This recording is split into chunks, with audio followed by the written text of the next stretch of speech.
Friends എല്ലാവർക്കും സ്മിതാസ് cooking വേൾഡിലേക്ക് സ്വാഗതം. ഇന്ന് ഉണ്ടാക്കുന്നത് സദ്യ സ്പെഷ്യൽ ബീട്രൂട്ട് പച്ചടിയാണ്.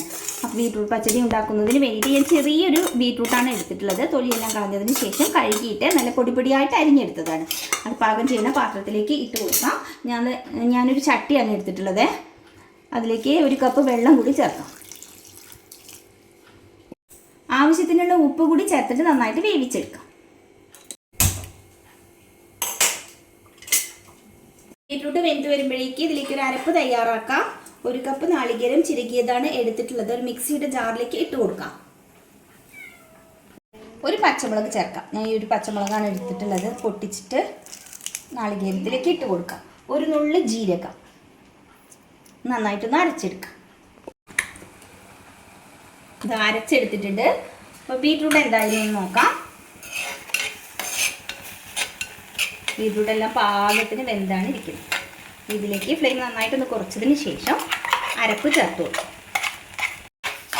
ഇളക്കി യോജിപ്പിച്ചെടുക്കാം. ഒന്ന് ചൂടായാൽ മതി. ഇതൊന്ന് തിളയ്ക്കാനൊന്നും പാടില്ല.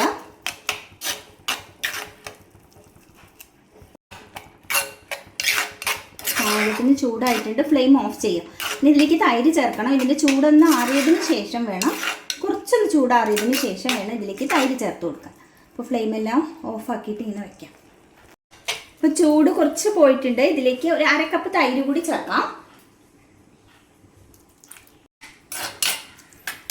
തൈര് ചേർത്ത് നന്നായിട്ട് മിക്സ് ചെയ്തിട്ടുണ്ട്. ചാനൽ ആദ്യമായിട്ടാണ് കാണണമെങ്കിൽ സബ്സ്ക്രൈബ് ചെയ്യാൻ മറക്കരുത്.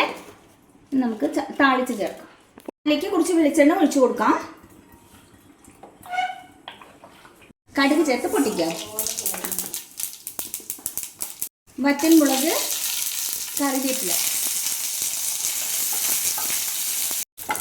കറിയിലേക്ക് ചേർത്ത് കൊടുക്കാം.